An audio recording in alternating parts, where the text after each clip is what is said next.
Ready? Welcome into a beautiful Monday day. Our life finally has some purpose. It's a beautiful summer morning.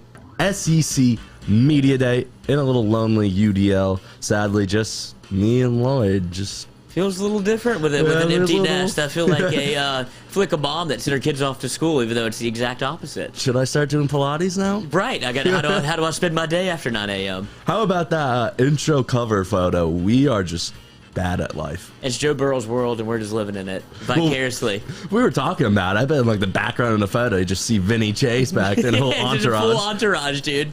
He's just living gets those new teeth, gets those new chompers, and the world's your oyster. I don't know what Olivia has to say about that, his girlfriend, but well, you know. Or Olivia Dunn's boyfriend. See no evil, do no evil. What do you want? Do you ride the gravy train? Yeah, you can't complain.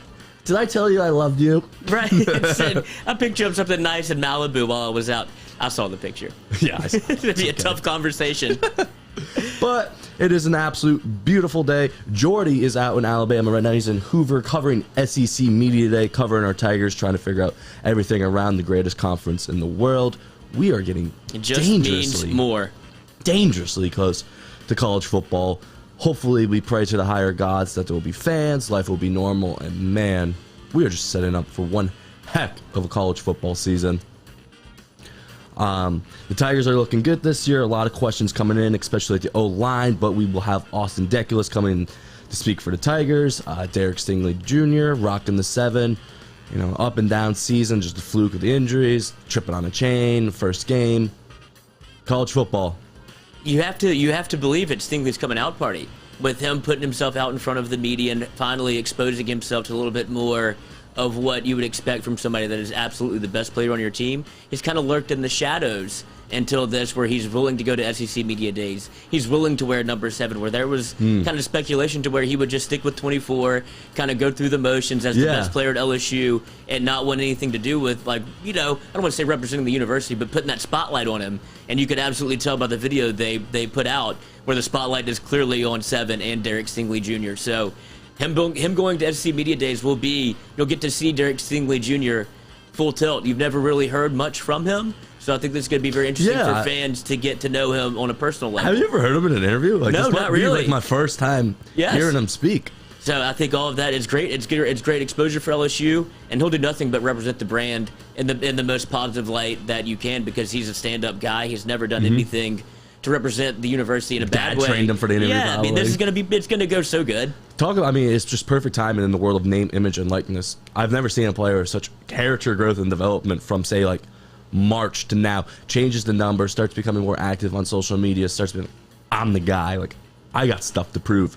You forgot about me. It's like the song "Forgot About Dre." Like, you're gonna forget about Sting. Like, you're gonna forget about me. You think I sold them all? You think I stole them all? Oh no, I still can cover half a football field. Yeah, he's gonna be fine. I think, like you said, it's the perfect opportunity. You can tell that there was a plan in place to kind of get it's building blocks, and this is the stage that they set for him to become a top 3 pick. Like, this is his stage, and I think there's nobody more equipped to handle it the way he's going to. So many questions about coming in the team. With me, my biggest questions is the O-line. What are you going to do? Cam Wire, the LSU duct tape of the offensive line, will now be taking Dare Rosenfall's spot. So it's who's up? Who is up? The talent evaluation at the O-line has been a disaster. A lot of questions you can ask. Drop him in the bunker. We're about to call Jordy. He's in Alabama covering it all today. We will keep you in the loop. Everything LSU, everything SEC. Heck, maybe someone does an NIL branding just right here, drops the mic. That'd be the perfect opportunity. Yeah, there might be somebody that goes to the stage with it very branded up, or just announces a partnership where, like we've continued to call it, and I don't think we really want doing this. It's calling it the wild, wild west of what is name, image, and likeness. So if you want to give Cinderella a stage, somebody's going to put that slipper on. Somebody's going to use this platform to absolutely make a bombshell announcement and maybe, garner some attention that way. And it'll be interesting with all of their coaches there to see how they handle it. You'll see somebody probably step out and do something that you haven't seen before. So who's the favorite? It's Bama. It's me and you were talking about it before. I was like, Lloyd, dude, Bama, they've lost everyone. They're bringing back a new quarterback, new running back, new wide receivers, and you're like, it's Alabama. There's too much talent. They just reload. I mean, it's something that we've become accustomed to. There's no way that you ever go into a season and expect them not to be at the top tier of not only the SEC West, but the SEC and then the college football playoff. It's unfortunate. It's something that you have to deal with, especially if you're an LSU fan where you know that matchup in November is going to be something that you circle on the calendar and may decide the fate of your season for you. And they're going through a very LSU 2019 to 2020 scenario where you lose so many athletes at prime positions. But as we've said, they're Alabama. That's what they do. You expect them to reload. And I've read and heard things where they expect this wide receiver class to be more dominant than the class that just left. So, same story, different chapter, girl. Yeah. I mean, one of my biggest questions coming in SEC Media Day is, look, Texas A&M, they are state across from us. We're going to play them. It's going to be a dogfight. I'm not trying to be biased because I like LSU and we typically hate on Texas A&M. It's just their fans, that fan base thinks they're going to be better this year. The team that finished 5th, that should have probably been in the college football playoff, had Kellen Mond. They think they're going to be better. So that's a team I want to learn more about. That's a bold take to say that you lose a 3-year starter and you're going to be better. Well, I think it comes down to Jimbo Fisher being able to kind of groom his own quarterback. He came into the scenario where Kellen Mond was already supplanted as the starter. Yeah. So he wasn't going to come in and make a change immediately. But this is his recruiting class now, his quarterback that he picked. So that's where the difference comes in. And he's won championships everywhere he's gone whenever he had his guy to groom. He made Jameis Winston a Heisman winner in the first overall pick. Christian Ponder was a top 5 pick. E.J. Manuel, top 5 pick. Like, he can do. He's obviously got a system in place where the quarterback he has at his ear and is able to make him sustainable, and not only sustainable, but able to elevate his game to where it hasn't actually been able to translate to the NFL. But in college football, he can make them a Heisman winner and a top 5 pick. So that's why A&M will always be in the fold. Mm-hmm.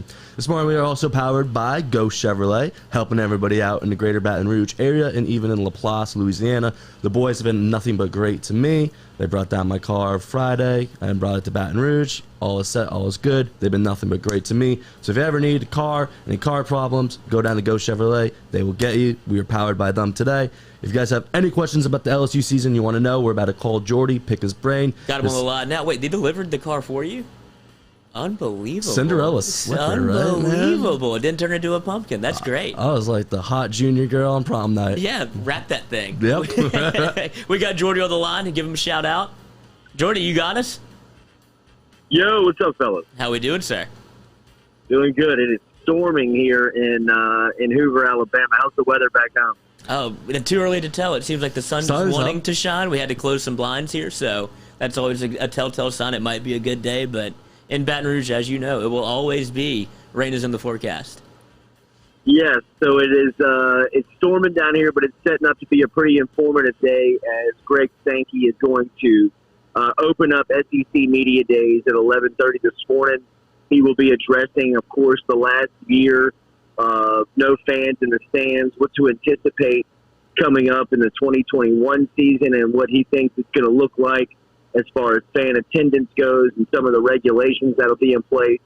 So looking forward to hearing Sankey speak at 11:30, and then Dan Mullen and Florida will be the first team that's featured. And they'll be right there after Sankey gets going at around 11:45 at noon, and then LSU will make their way in at 1:45 this afternoon, and it'll give us a good chance to hear from Ogeron and Deculus and Stingley, like you guys talked about, to see where their head is going into the season. And then, it's kind of a weird day on day one. Only 3 teams will be featured, and the third team today will be Shane Beamer, the first-year head coach at South Carolina, and his first head coaching gig. Of course, the son of Frank Beamer, the longtime coach over at Virginia Tech, but Shane comes in with a very high reputation on his days as an assistant. He worked with all types of staff. He was on Georgia's staff. He's been in the SEC. He really understands how to recruit here, but it'll be interesting to hear him, at the podium as the head coach. So really looking forward to day one here in Hoover as we'll get going. Really, the information won't start moving until about 11:30.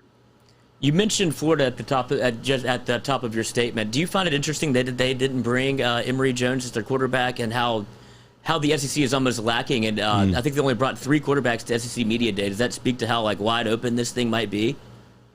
Yeah, I think. Look, I was just listening to Cole Kublik and Greg McElroy. They're having their opening debut show here at SEC Media Days on Jocks Radio here in Birmingham, and they were talking a little bit about that, and McElroy was talking about Emory Jones, and I've never really been sold on Jones. I've never really thought that he was a guy that could play quarterback, every single down in the SEC and keep you competitive. I think that he's pretty easy to read. He's pretty easy to figure out. And once the film came out on him, the defensive coordinators in this league that are making $1.5–2 million per season are going to be able to figure him out pretty quickly. So I think we've seen teams. Spencer Rattler didn't go to Big 12 Media Days with Oklahoma. Emory Jones was left behind with Florida. I think some of it is sending messages. Some of it is the uncertainty. I think that there's different things, but overall, when you look at the lack of quarterback representation, whether it's here in Hoover or around the country, I think it does go to show you just the question marks at that position going into the season. I mean, Sam Howell is a guy that's a top of a lot of people's draft boards. You got to imagine that somebody's going to emerge this season to really kind of try to wrestle the reins away from him as being the top quarterback in the NFL draft. You said Greg Sankey was speaking first. Do you think it's going to bump his chest, be like, look, I got COVID right. We were able to play 69 of our 72 games. Everyone said it would never work. We got it right. We led the path. Do you think he's going to almost be like, we're going to lead the path now with NIL? Like, we don't really need the NCAA to hold our hand. We're kind of on our own. We can run it. He should. I think that, he's earned that type of speaking power when you talk about, the weight and the message that the SEC holds in college football. I mean, don't forget, the SEC distributed $23 million to every school during the COVID season. That's a pretty nice flex when you think about what everybody was losing out on last season to keep their teams and schools relevant with a paycheck like that. I think just kind of goes to show the strength of the conference, and all that is behind the SEC network. I mean, the television money in the SEC is something that sports has never seen. I mean, it's $1 billion contract. It was $1 billion contract without any type of coverage on before. I mean, that was its opening contract, and it's almost superseded it. I mean, and those pre-streaming services. Yeah, it's outperformed its expectations, and that's correct. And that was before streaming was really developed and thought of as a platform that is viable for customers to watch sports on. So, the SEC network is a monster, and this conference is a monster because of it. And I expect Greg Sankey to tell a lot of people about that at 11:30 this morning. When he takes the podium, and kind of how the SEC had it figured out, and how their conference and schools have all stayed relevant here while people have been struggling to find work and struggling to find income. Wait, do you think Sankey will say anything about it? Because he's notoriously tight-lipped and kind of is goes status quo and is kind of makes an appearance, says nothing. He's very much like an NFL commissioner in that regard, where he just sticks to something that he doesn't ever break news. Do you think in the back of his mind he's worried about this season in terms of COVID coming back? And I don't know if the SEC can really sustain another year of this in terms of not having fans in the stands. So do you think he just won't pull the trigger on anything like that? I think he'll have to address it, because you're going to be in a room full of media members that somebody's going to ask him the question. If he tries to dance around it, he's going to be pressed. I mean, the COVID comeback is obviously a story. I mean, Dr. Katie O'Neill, who is the expert for the SEC, of course, is the head of the Our Lady of the Lake system over in Baton Rouge, and LSU's doctor, has really been instrumental in this, and she was very, very outspoken over the weekend on the possibility of this second strain really affecting the upcoming fall, and the importance of, in her opinion, what the importance of vaccination could mean to play in. So, Katie O'Neill was referenced by Greg Sankey in the Southeastern Conference routinely last year, and I imagine they'll be asked questions about her today. And what the viability of next season is going to look like, just because of the questions. I mean, we saw Los Angeles County over the weekend go back to a full mask mandate. That big bitch. You got to imagine that, LSU's opening game versus UCLA is going to be affected. And Sankey will have to address that, being that one of his schools is going to be represented out on the West Coast. And, there's going to be a lot of questions on how it's going to function. I use the analogy of John Emery as a sports muscle car, but the driver doesn't know how to drive stick. He has all the intangibles, 5-star athlete, just looking at his huddle. And just even that run he had against Alabama, like, yes, finally you made the move. You had a long run. Is this the year where John Emery becomes John Emery?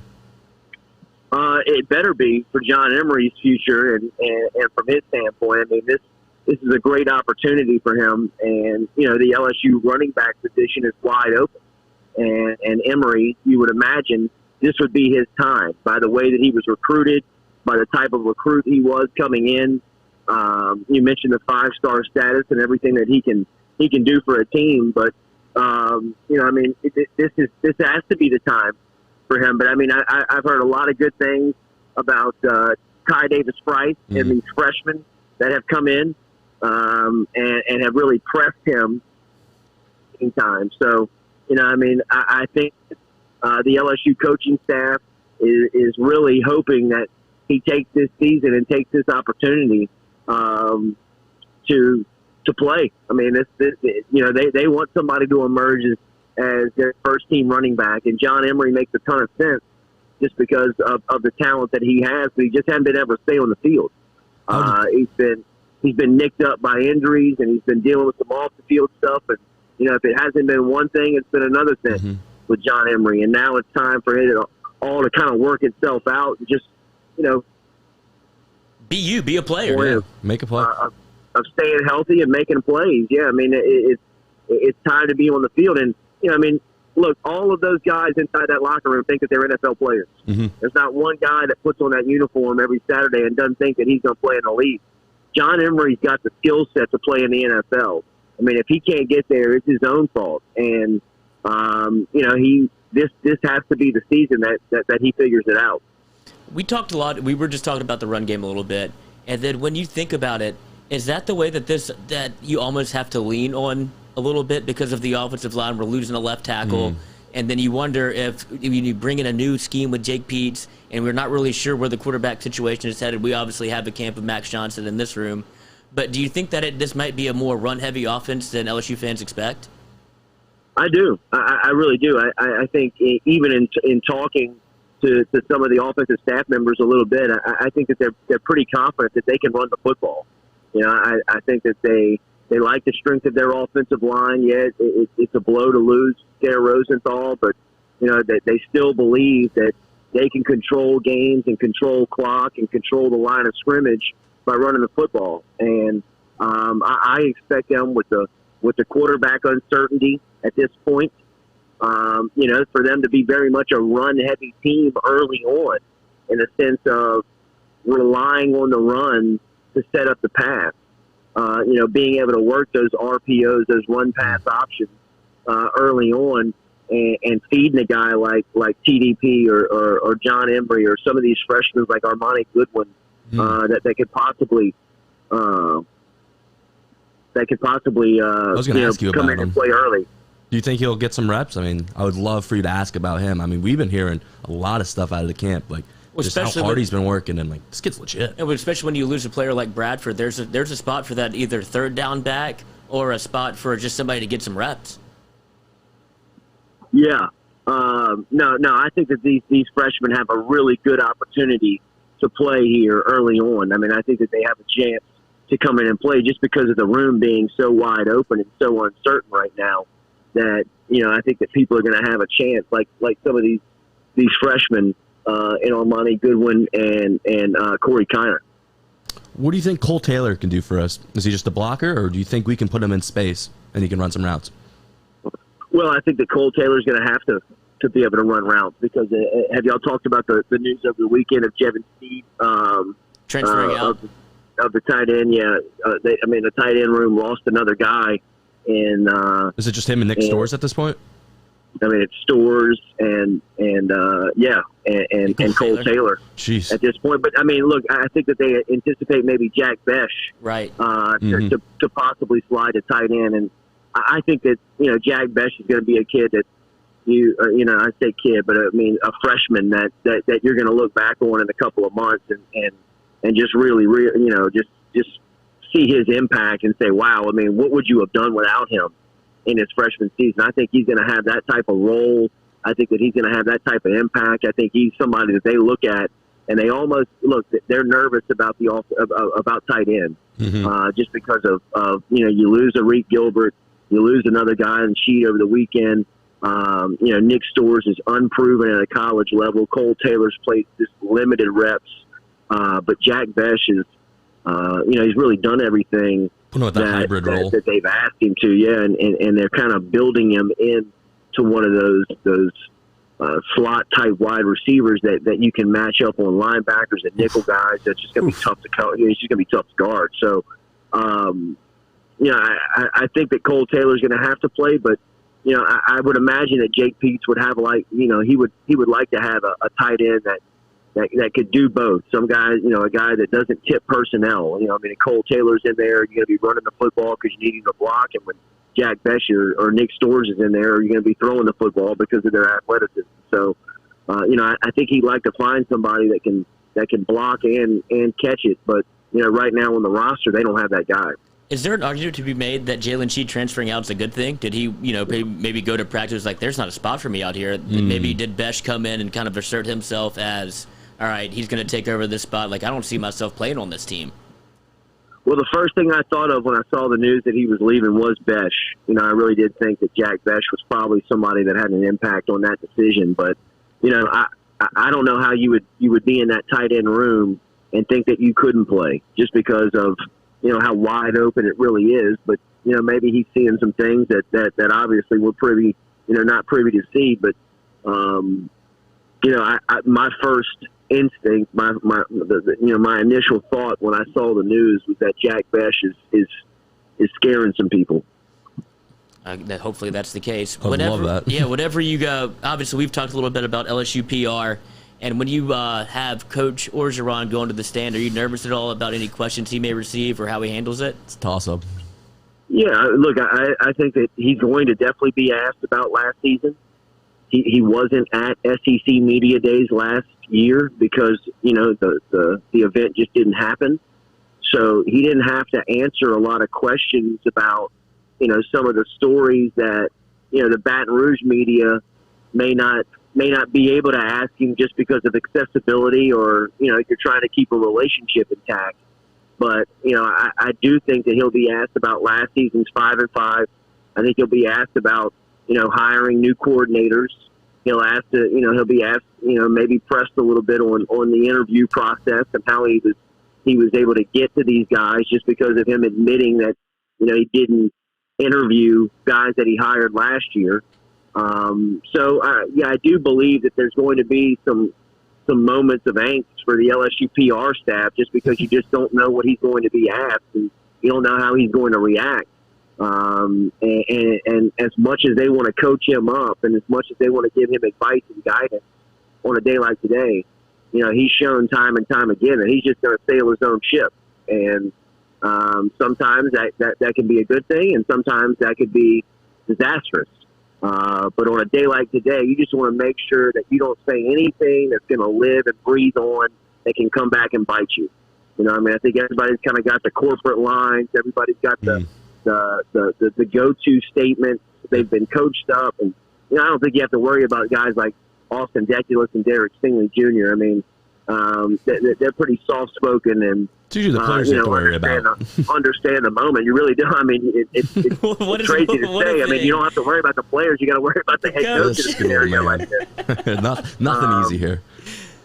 No, and look, there's going to be one thing that SEC Media Days brings is you get all of these media in one room. So you got to think about it. All 14 schools, all 14 states.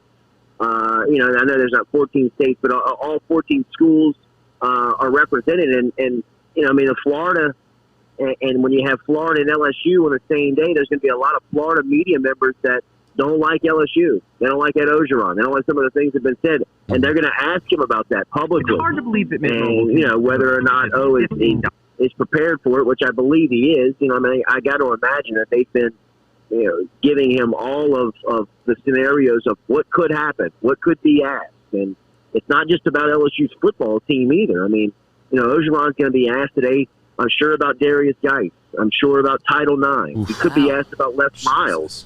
I mean, all of that stuff is on the table, is in play. But I mean, from a public relations standpoint, the way that you handle that is when he's addressing the media as the whole. You put your statements out and you just say, hey guys, I made a statement about it today. Just refer to it.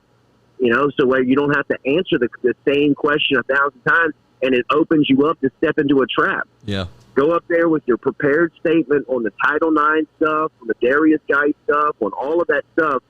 And anytime you're asked about it again, just say, hey, refer back to my statement when I was addressing the State media of the Union as address, a whole. essentially. Yep. Absolutely. And it doesn't give you a chance to step into crap. And hopefully, and which I believe he is, because, LSU's media training, when you think about just for events like this, like Dr. Tommy Karam, he's as good as the business has. I mean, he's not responsible for the public relations, but he's going to make sure that they're coached up on how to answer on what they call, emergency questions, things that could raise alerts and send your institutions or football program into an emergency mode. Jordy, I've been calling Cam Wire almost the duct tape of LSU football in the offensive line. It's just, someone goes down, put Cam there, patch up the hole. Well, Cam's going to have to start. Who's next? Who goes down? Who's the utility guy? I mean, someone's got to step up now. Yeah, well, I think it's a great question, and I think that's that's the uncertain point of LSU football right now when you speak about offensive line depth and who's going to be next. And I think that guy, from talking to coaches, it sounds like it's going to be Anthony Bradford. But Bradford's unproven and he hadn't done it. So Cam Wire was definitely that guy, and they love what Wire presents and what he can do for them on the line. But now he's the starting left tackle. And somebody's going to have to step up behind him. And like we've talked about for the last couple of weeks, the depth on this offensive line to me is the concern of the entire team. And if somebody could step up, or if somebody is stepping up in the off season or in fall camp, that would be ideal. But Coach Davis is Brad Davis he's got his work cut out for him as far as trying to make this thing right in year one. A little bit in the intro of the show, we talked about Derek Stingley Jr. and how the spotlight's never actually been on him. While he's been probably one of the best players on the team, not probably, is one of the best players on the team, he's never actually been outspoken or in front of a microphone very often. And now we send him to SEC Media Days. He has number 7. We come out with the promo video. How do you think he handles all this? Is it a kind of like by the book moment, or is this a chance for him to step outside and kind of show his personality a little bit? Well, one thing that I can tell you that Derek Stingley Jr. is going to be, he's just going to be Derek Stingley Jr. He's not going to try to be somebody that he's not. I know that people around him have urged him to step out there and put yourself out on social media and be a little bit more outspoken. And he can try as hard as he wants, but at the end of the day, I mean, he's just going to kind of come back to who he is, and he's very much a head down, a hard worker, a good, respectable.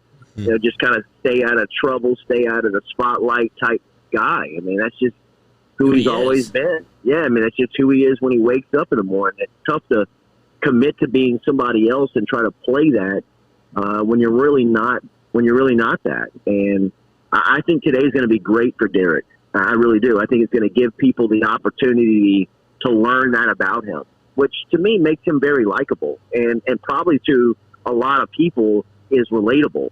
I mean, there's not a lot of people that like to be in front of the camera, in front of the microphone. They're those personalities we recognize and notice because when they come along, they always stand out.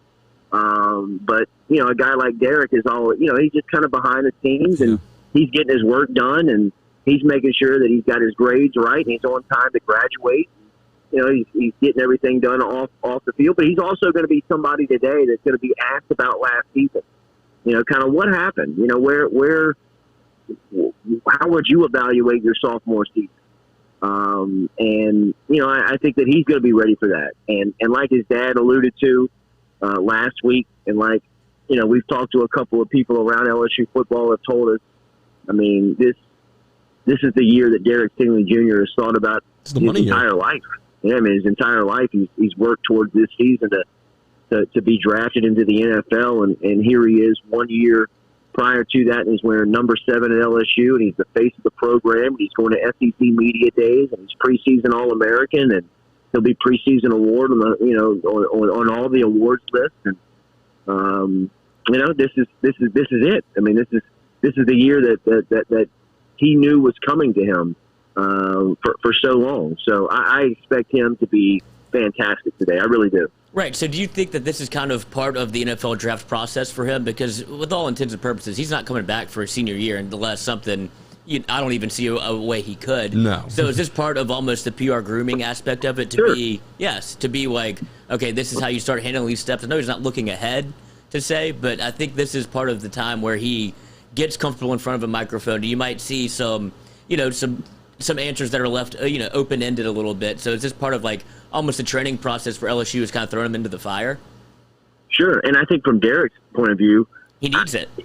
If you're paying attention to him and kind of some of the things from a business standpoint that's happening, he kind of already feels like a pro.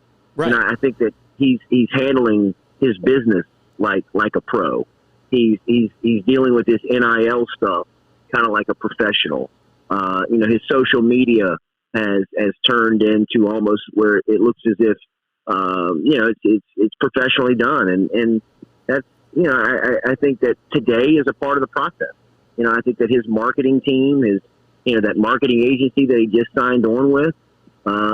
They've coached him up for today. They've told him, hey man, you can really put yourself out in front of a lot of advertisers, a lot of people that cut checks. Are paying attention to what you say and how you handle yourself today. So, I definitely think that he looks at today as a business opportunity. In the theme of the day of SEC, Week 4, a lot of people don't know this. I think it might be the game of the year just with impact-wise. Alabama is going to the Swamp to play Florida, and I know it's Florida's SEC Media Day. Do people around here think Florida could beat this young Alabama team? Because what that does sends ripple effects through the SEC. That helps us. A one-loss Alabama coming in to Tuscaloosa, that would be huge. Yeah, let me just say, I don't see it. Well, we spent the weekend in Tuscaloosa, and I've just kind of been following their news wire and reading some of their stuff.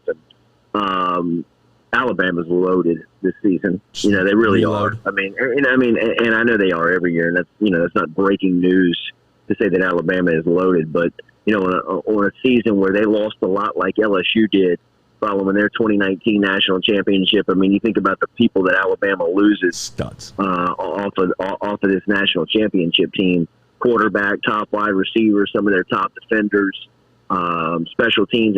There is a ton of turnover on Alabama's team, but when you just look at some of the guys that have played limited time because of guys in front of them, or some of the newcomers, this Alabama team looks as legit as they've had, year in, year out. I know. Jordy. No, look, no. How is this possible? How is it possible? I hear you, but it's just when you recruit at such a high level, and you sell a championship program the way that they sell year in, year out. You really don't miss a beat. Now, it's going to come down to the quarterback spot, and they've got a 5-star. He could be. There's some questions on whether or not he can do it for extended time, but if he can, they're gonna be the preseason. Yeah, they're gonna be the preseason pick to win it. If he's right, if Bryce Young is right, Alabama to me is the favorite again. So I just don't see with what Florida loses. I mean, they ain't going 5-5. Yeah. And with what Alabama loses and the way that Alabama's restocking it compared to what Florida's done to reload it, Alabama is, to me, is they're pages and pages better than Florida is right now in the preseason book that we're reading. Look what they lost at wide receiver, and that fan base. Like, oh yeah, that's fine. Judy leaves, Ruggs and Waddle and Devontae Smith all in the last 2 years. Like, yeah, that's fine, whatever. Next guy up. And he's going to be better, probably. Like, I don't get it. Well, it's just recruiting. You know, I mean, it really is. I mean, that's what it is. That's what the sport is. I mean, I was glancing at last night. We were kind of coming in and out from yesterday, just kind of hanging out and going to dinner. And on the SEC network, they had the Saban years at LSU in the Saturdays in the South presentation or program that they have running on the SEC network. And you know, I mean, all of that, all of Saban's success at LSU is summed up last night in that documentary and the way that he recruited it. You know, the way that he recruited the state. And Saban even said himself, you know, people would ask him all the time when he was leaving Michigan State, why are you taking the LSU job? And he said he remembered he would get these statistics in the NFL on states that produced the most NFL players. And it was, you know, the usual suspects, Texas, California, Florida. But like fourth or fifth on the list every single year was Louisiana, and he couldn't figure out why LSU wasn't winning national championships if they were putting all these guys in the league. And when he went back to Michigan State, he kind of started studying recruiting charts, and he saw that, you know, a lot of the high-end talent was leaving Louisiana. Mm-hmm. Ed Reed and, you know, guys like that were leaving the state. Yeah, all of them, man.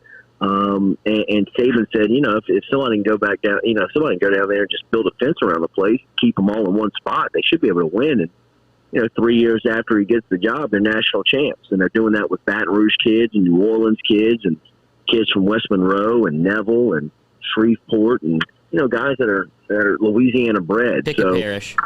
Yeah, right. You know, and that's what he's doing in Alabama. He started doing that, you know, like he did at LSU when he got there, and now he's recruiting on a national scale. I mean, he's got he's not necessarily recruiting; he's drafting. You know what I mean?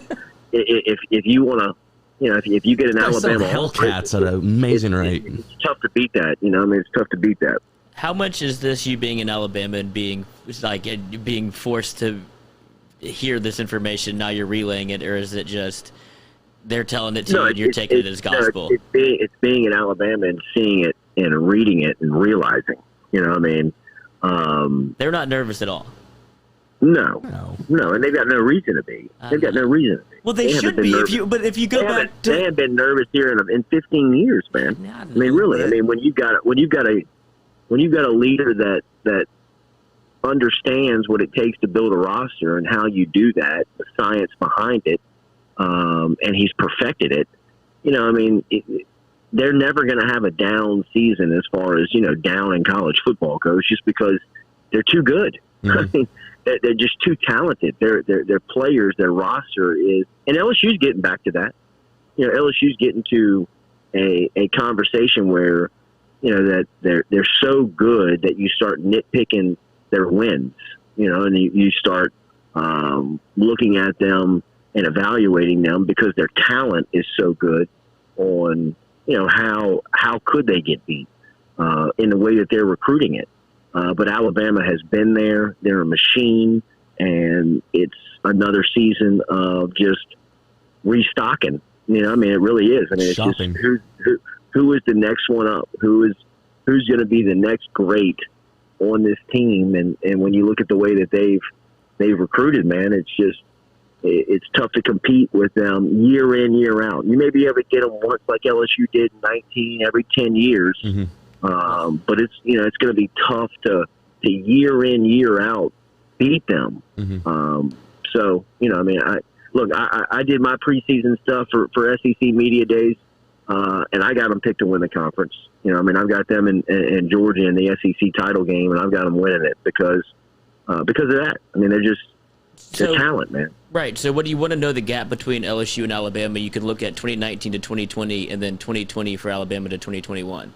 Exactly. I think this will be a great classification of a if you wanted to kind of do a case study on Alabama, the championship, you just kind of look at the years after their championships and what their rosters look like compared to everybody. I mean, even Clemson kind of falls off after they win a title. Not as far as some schools may, because Dabo Swinney's really figured out the science of how to recruit it and get kids there and get them to stay and compete for national championships. But I mean, Alabama's fall off is, it's almost. It's not even a fall. It's not even a stumble. Yeah, it's disrespectful to call it a fall off because they slide very, very minimally. I mean, they don't move much after they win championships. So, and I don't expect that this year.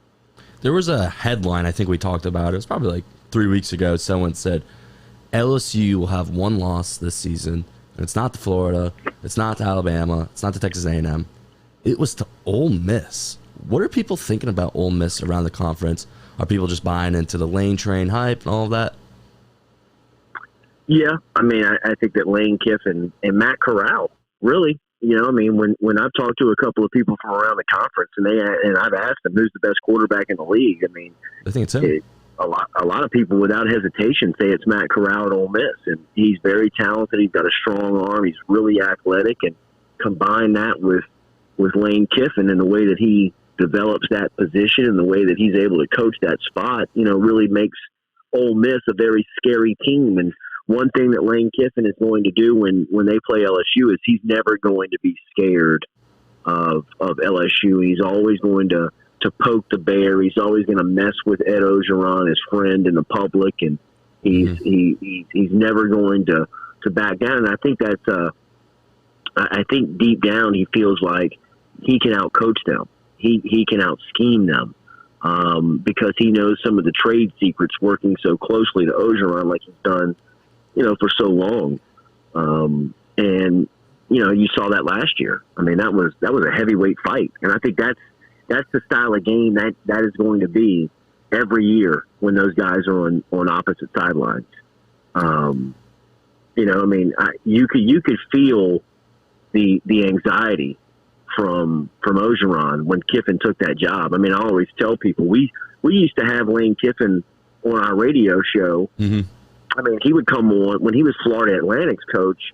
He knew that he had to get out there and he had to take every opportunity to promote his program, and he had to go into states like Louisiana. And, guerrilla marketing. There was a radio show. Yeah, he needed to go talk to the people in New Orleans and Baton Rouge and Lafayette, the surrounding areas, the South Louisiana athletes. But when he got to Ole Miss, I'll never forget. Ogeron called us and said, "Hey, no more of having Lane Kiffin on. We're not don't do any of that," because he knows that it's one thing for him to get on and push a message for Florida Atlantic, but if he's coming on and talking Ole Miss, that's going to be tough for LSU because he's likable, he's honest, he's proven, and people see that if you go play for him, he'll get you to the league, and he's very smart.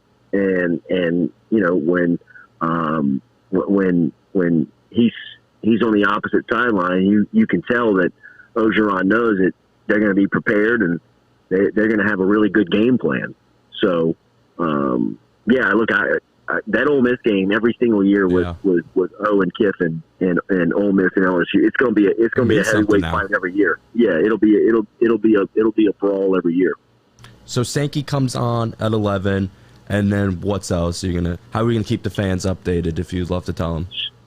So we'll be sending stuff back. So today at 11:30, we'll get some recap, and I may be doing just some video recaps of Sankey and Florida, and get some LSU stuff with Deculus, Stingley, and Ogeron, and be sending that back for you guys to post throughout the day.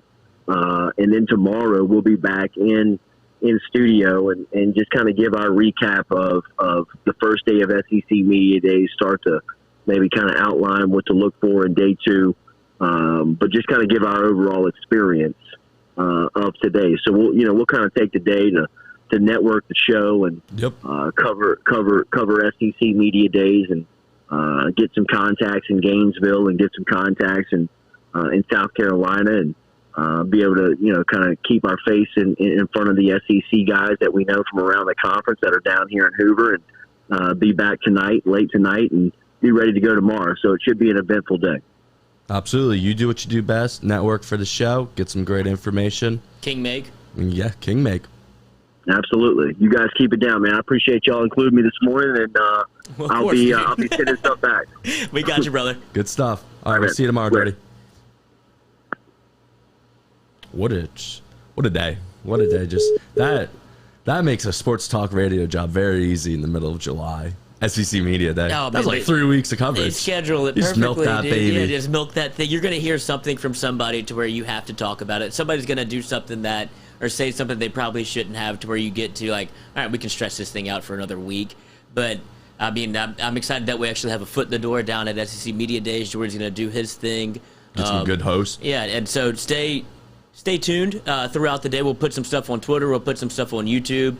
Click the bell for the notification, so whenever we post content, it'll let you know that new content's been dropped on the Jordy Culotta Show page. Shoot on us Facebook, questions too. YouTube, any questions you want, we can have them answer them. Yeah, we can send them to Jordy. So anything that y'all want to do, let us know. We'll forward that thing along, and we'll get you some good content. I think my biggest takeaway from that was the fact that we're not nervous what our players say.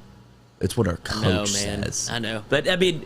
And that's kind of the game that you run with Coach O. I like it to an extent, to where because when he came into LSU, certainly as the interim, he was very buttoned up, and it was like, I know this guy has a personality, and now we're at the total tilt of the spectrum to where he is all the way Coach O. He's running on the beach shirtless. He's out there. People are blaring the fight song at him while he's running on the beach. Like, you get all of it with Coach O, and so it makes him who he is. It makes him who he is, and I feel like this is the most comfortable position he can be in after a 5-5 year. He loves the back against the wall mentality because that's how he grew up. He grew up working for Miami, got kicked out of Miami for some of his antics. And then he goes to Northwestern State where he sleeps in a broom closet and fights his way back to LSU, to the Saints, D-line coach. Yeah. He loves that mentality. He has to have the pressure on him in order to do his job well. And if there's not pressure on him now, buddy, he knows like there's no other spot where there could be more pressure.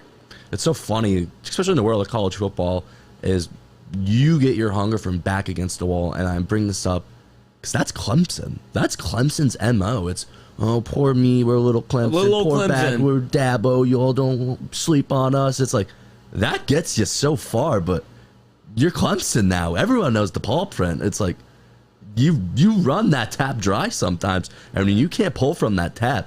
You got nothing. Right, and I mean, if it takes us to have, or it takes LSU to have a 5-5 season to get back to the Mecca, get back to the college football playoff.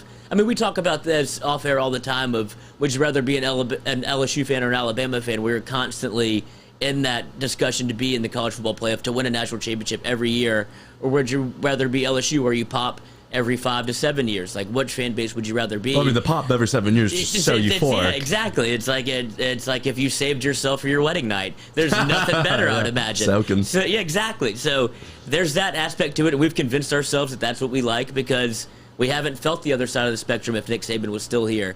So there's different sides of the table, but when you see Coach Orgeron and how this thing is played out, this is where he likes to be. He likes that 15 against me mentality where it's him against 5 other people in the room, and he wants to knock you all out. Mm-hmm. I would love for everyone in the bunker, and even you, I forgot to ask Jordy, who's the number 2? Who's the number 2 wideout? Who's your pick? Derek Stingley Jr. That's just not going to happen. No, number 2, I would love to see Trey Palmer pop, but I'm not sure if it's just so hit or miss with him. I think it's going to be, what I'm hoping is that it's a throwback to a Joe Brady type style where it doesn't matter who it is, the scheme gets you open because all these guys can play. It's just a matter of getting anybody open in space. It's a matter of scheme and design. So I don't care who it is. All these guys are 4- and 5-star wide receivers. But if you can match scheme, style, and athletes, it don't matter who it is. They're all guys. Like Justin Jefferson was a 3-star recruit coming in. He wasn't a guy, but but he became a guy because why? The scheme made him become a guy. Like, he got open, and then when you saw what they did in the NFL, that's who he was. Like, he's an elite route runner. We have those guys on campus. It's just a matter of matching what you want to do with the talent you have. There's Palmer, there's Coy Moore, there's Durante Jenkins, Durante Kirkland, just Chris Hilton, just Jack Bash, just someone, right? I mean, if I had to pick, I hope it's Jontre Kirkland, just because he's done it the right way in terms of being a guy at LSU. He started off playing special teams, got a couple of chances to poke his head in here and there, and he stayed for a reason. He stayed to have a breakout year and get drafted. It's like a Race McMath mold wherever I know I'm a guy, but you just have to put me in the situation to show what I can do. It's almost guys ahead of me. Yeah, it's like Russell Gage, where you have these elite talents, and then Matt Canada came in and gave him the rock. And so that got him drafted by the Atlanta Falcons. Look what he's doing now. He's throwing touchdowns for him. We have elite athletes. It's just a matter of knowing how to utilize them. And I think when you have a Jake Peets, a DJ Mangus, they understand what we have outside with wide receiver, running back. We have elite skill players. It's just a matter of figuring out how to get them the ball and having play calls that utilize what you have. And it all comes down to coaching. We have the horses, but you got to teach the horses how to run. I mean, we were talking about it in that national championship. In 2011, Jefferson's locked on to Randall. You got Jarvis Landry right here. Running with his hand up. And it's just, do you think Pete's can teach the horses how to run? Is it the right system where it doesn't even matter who my 1 through 6 is? They're going to be open. I think Pete's is going to get the face of it because he's going to be the play caller. A lot of it falls back on DJ Mangus because he understands the system. It was utilized, and both of them have ties to Joe Brady, which is why we brought them both in. But I think DJ Mangus being able to relate to LSU because he's been here before, he's worked with Miles Brennan, which is why there's a lot of conjecture about who would be the starting quarterback because DJ Mangus understands Miles Brennan's skill set, and ultimately it might be, I don't want to say his call, but he's certainly in the offensive coordinator's ear. He's in Coach O's ear about who he thinks and how they want this offense to run. So it's a DJ Mangus, Jake Pete style offense to where, all right, if this is what you want to do, we have to, like I said, we have to blend skill set with offensive philosophy. It's so they'll pick the best guy for the job, but you would think heading into it that I would be interested to pick DJ Mangus's brain about what he thinks about Miles Brennan and Max Johnson. Is DJ Mangus, it's just passing game coordinator and red zone specialist? Yes, and I think, and they brought him in because of his ties to. He's seen this offense before. He understands how it works. He's worked with some of these people, some of the guys that are on staff, and some of the guys that have played already. He knows what we've recruited, what LSU's recruited, and how to fit them into certain molds and how they were utilized under Joe Brady. Do you think it's chasing the dragon of 2019? Always. Always will. But the counter argument is you do build what worked. Like, don't go away from what worked. Like, follow that. Don't do something that's completely different. So it's a twofold. It's like you don't want to be chasing the dragon of the past, but you also want to be building off the base of success. And I don't know if it's necessarily chasing the dragon. It's just that's what an offense looks like. That's what it's supposed to look like. LSU was so pigeonholed into this like run, pass. I mean, we saw it for multiple years that we were so stuck in the run game. Well, even Alabama was in that mold for a while. That's why you saw a 9-6 game. But they advanced. They got better. They made the changes once the offenses started to change, and then LSU took that leap. So it's not necessarily chasing what Joe Brady did. It's just chasing what an offense is supposed to look like in modern-day college football. Yeah. I mean, I want that moment because one of the favorite moments when you're like, oh, they're good. It was the Texas game, not when Clyde he scores a run and then throws the horns down and they shoot up to Joe Brady and just goes in this mic and just says, they can't effing guard us. They can't stop us. And it's just like, because that was the first time an offense bailed us out. Not the defense, an offense. Oh, no. I remember us being in studio for the game. I was doing post-game for LSU Texas, and I was watching it with Handegriff. He goes, they're about to run the ball and pin them deep. They were going to punt. And then we had Richard Dixon going, no way, dude. This offense is totally different. And lo and behold, 3rd and 17, they throw it, score a touchdown, game over. And so that was the changing of the guard. But also, if you remember the first game of the year, they were running up and down the field like anything. I've never seen LSU football play that way. And I remember texting with my friend's family brother going, whoa, what is this? Holy shit, this is not what I'm used to watching. We're way different than anything I've ever seen. So the coming out party was almost the first game, but then they put the rubber stamp on it against Texas in 3rd and 17. Probably one of the biggest changing of the guard moments in LSU football history. Last year, the offense was good. I mean, it was good. TJ Finley put 52 points on South Carolina. Miles, in 3 games, threw over 1,000 yards. people were just scoring on you. Right, and I think some of what happened last year offensively gets overblown with Scott Linehan. I mean, was the system great? No, but it goes to show how much you can do now when you have the athletes that LSU has. You have players, and if you want to expand on that, if you want to have a better offensive play caller, somebody that understands what LSU did in 2019, like you said, a little bit of chasing the dragon, but that's the blueprint. That's what every team's trying to run away from success? Everyone's doing it. Everyone says. If you listen to SEC media today, everyone's going to say, what are you going to do on offense, coach? Well, we're going to spread them out, and we're going to put our playmakers in space and let them make a play. The game has changed. It used to be a defense, especially in the SEC, it used to be all defense. It used to be very defensive-minded. We're going to control the clock. We're going to control the clock. Exactly, and it's all changed. And no better. It almost boggles my mind why it took the SEC to do it when they have the best athletes in the country. Why would you not want to spread everybody out and run the ball, or spread them out and put playmakers in space? Look what Florida did during the late 2000s with Tim Tebow, Percy Harvin, all those cats. Urban Meyer had it figured out before everybody else, then he bailed. So that was the blueprint, and then it took an evolution from Nick Saban. Once Nick Saban evolved, LSU had to evolve. Well, Nick Saban evolved because it was 2018 in Pasadena, and everyone said, he's washed. The game has passed him. Trevor Lawrence, Clemson has taken the throne. And Jesus, the worst thing you can ever say to that guy is, he's not good. The game has passed him. Oh, no, Nick Saban can't coach in the NFL. He's just a college coach. Why don't you make a change? Turns out he did. Now he's running the best offense in college football, no matter who the offensive coordinator is. How crushed were you? I was just on Jordy's answers. Well, they're better at wide receiver now. They're probably better at quarterback. And I just saw it looked like your dog died. And I knew that was the case because I've heard multiple people on the Alabama front say there's not going to be a drop-off. Alabama has studs everywhere. They just reload with 5 stars. Like Minshew's going to SEC Media Days, and he might have been their best wide receiver after a Heisman-winning wide receiver, Devonta Smith, and he wasn't even supposed to play. It took Jalen Waddle getting hurt for him to be able to insert into the lineup. They just have those guys, and it hurts to hear, even though I knew it was true, but it just fucking sucks. They're just always going to be around until Nick Saban decides to go, I don't know, take his boat out for a long, long ride. Mm-hmm. Go look at his car dealership of Hellcats. Yeah, I mean, I get it. It's just never gonna change until he leaves. Who would go there?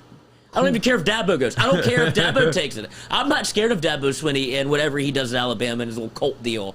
But when Nick Saban's there, it's always going to be an issue. It's just always going to be a thing, and it's something that you look at the calendar, November 4th, 5th, 6th, 8th, whenever it is, and then you just have to circle. Think about it. You have to just circle it and be like, well, we're probably going to lose that one. And then the best thing that could happen to LSU is they expand the playoff because that game just won't matter as much. You can still get in. You can get into a 16-team playoff, and maybe you see them again. Doesn't matter. If someone beats them. Let me go dance at the party. That's all I want. So, and that's what they were saying about Texas A&M is like, well, A&M's kind of got that level before LSU won the national title. The system, or what the culture they have has been built. The facilities is built. The defensive line, the offensive line, the playmakers is built. One, now they're trying to find the right quarterback, and two, you got to get past Alabama. I mean, that's the biggest gatekeeper. That's what kept us out of the dance for so long. Is you got to get out. You have to beat Alabama. Clemson doesn't have to beat Alabama. Clemson has to beat Syracuse. Clemson has to beat Pittsburgh. Ohio State has to beat Penn State. Michigan, if they were good, it would matter, but they're not. So, that's why the 14 playoff is going to be expanded, because regardless of whether you like it or not, these 4 teams are going to get in regardless. You're always going to have Clemson, Ohio State, and you're always going to have Clemson, Ohio State, and Alabama is what you would think the 3 are, and then everybody is battling for that 4th spot. Like, we were talking about this earlier. If Auburn doesn't beat Alabama, they're probably in the playoff in 2019. Yeah. Like, they would find a way to have snuck in, and they might have been a 4 seed, and it would have been LSU Alabama in the first game of the playoff. God. Instead of the way it turned out with LSU Oklahoma, where you just boat raced them, and it was like, all right, we're on the way to an absolute historic season. Nobody's stopping us. But if Alabama sneaks in, that would have been the national title. It would have been a dogfight. So if you expand it, I think it makes sense, and then you get those matchups. You let itself play out instead of shoehorning a 4th team in like Notre Dame, where they just get curb stomped by an Alabama, by an Ohio State. Those teams will always get in because of the way the conference lines up. There is no bigger gauntlet, and if you watch anything about college football, everybody knows this in the SEC West. Like, it's unfortunate that LSU's in it. You put LSU in the East, and you're talking LSU, Georgia. Well, Georgia plays nobody this year. Right, and they're going to get, like, they'll probably get into the playoffs unless Uggas. Like, they find a way to South Carolina they field find goal. a way to step on their penis every year. But they have a very clear shot at going to the SEC title game. And if they don't lose any game before that, even with 2 losses, they still might be able to get in. If you lose, that's just the way this thing works. But I see Georgia in the playoff, as everybody does. I just don't. I'm glad they're expanding it, because when you hear about Alabama being able to lose 20 starters and still get in, still be the favorite, is unbelievable. Yeah, it makes me sick. And they're gonna make Bill O'Brien a great offensive coordinator. Yeah, they just get a head coach. Shit the bed. A head coach in the NFL comes in and says, "I'll call your plays. I got nothing going for me." Well, he's not going back to the NFL. Right, but I'm just saying the ability to pull. Oh, it's the coach's rehab. It's the coach's rehab. Well, yes, to be able to pull a guy like that just coached for. He was the head coach at Penn State where they went to a bowl game. He brought Penn State back after that. Yeah, after just a disaster scenario. Goes to the NFL. Nobody really liked him in the NFL, but he was an NFL head coach, and now he gets back into the role that he was so successful in, which is calling plays, and he goes to Alabama. I know, because it is SEC Media Day. It's been very football heavy, which makes sense. But I did just want to change the gears real quick, because I just couldn't believe this headline. AJ Labus signs a deal with the Twins. Not coming back. I don't know.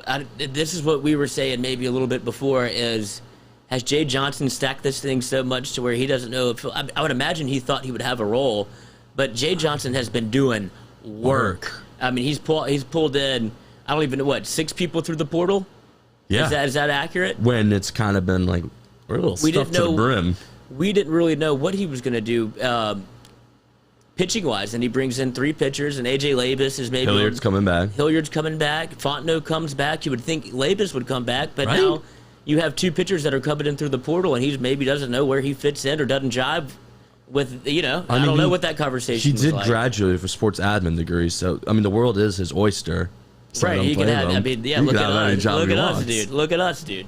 I mean, I don't get that, because you're probably going to be making $13,000 eating a moldy ham sandwich and playing games in Topeka, Kansas, when you could be flying charter flights with LSU, eating like a king, getting your stipends, name, image, and likeness, and playing for one of the best teams in college baseball. Some people shoot their shot, dude. Some people say, I'm done with it. I don't want to be here anymore. I get it. Like, if you want to go and turn pro. I just wonder if it's deeper. Yeah, I don't know. You never know. But it seems like maybe he just felt like his time was up with LSU, and if you see name, image, and likeness, you would think that would be a reason to come back. But some people are done with it. Some people don't want to be in school anymore. You think about it, for all intents and purposes, they do have to go to class. They do have to take tests. Yeah, like, I'm sure you're just like, I've graduated, but what? I mean, I don't know. He just left. I mean, no, you can pull the Ben Simmons, just like, well, yeah, I'm not doing school. Sorry about that. Well, didn't he graduate? Did you just say he graduated? He did graduate, yeah. So he's done. So I don't know if he would have to take like a master's or whatever to get back, but if you want to get out of here, get out of here. Good luck. I think he's got something up his sleeve. I think Jay Johnson has something up his sleeve. I think he might be bringing in another one. Damn, God, LSU Athletics is awesome. It's a great time to be alive, because I can't wait for Jordy to come back from SEC Media Days. We're going to wrap it up here after a good power hour, brother. We knocked out a good hour.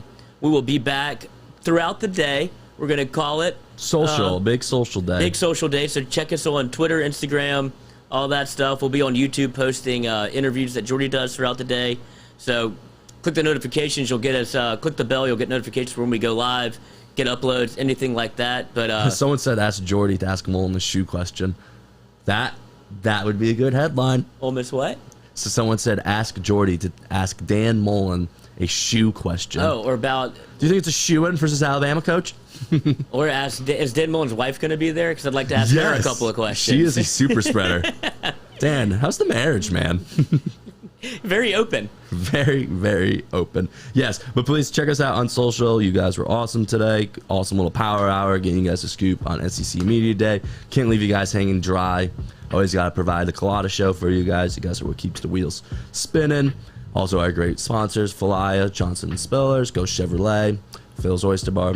The Vedas, Red Stick Sports, we got some T-shirts coming with the the LSU Bad Boys. It's a spinoff of the Detroit Piston Bad Boys. So if you don't get that, you get it now. We have posted those on our social. Ride with the Tigers, boot up. We got those things coming, so hop on the train before they're gone. We are folks. We are close to college football. All is good in our lives. We will have meetings soon. Have a great Monday. You guys are the best. We'll see you tomorrow. Delta can shove it.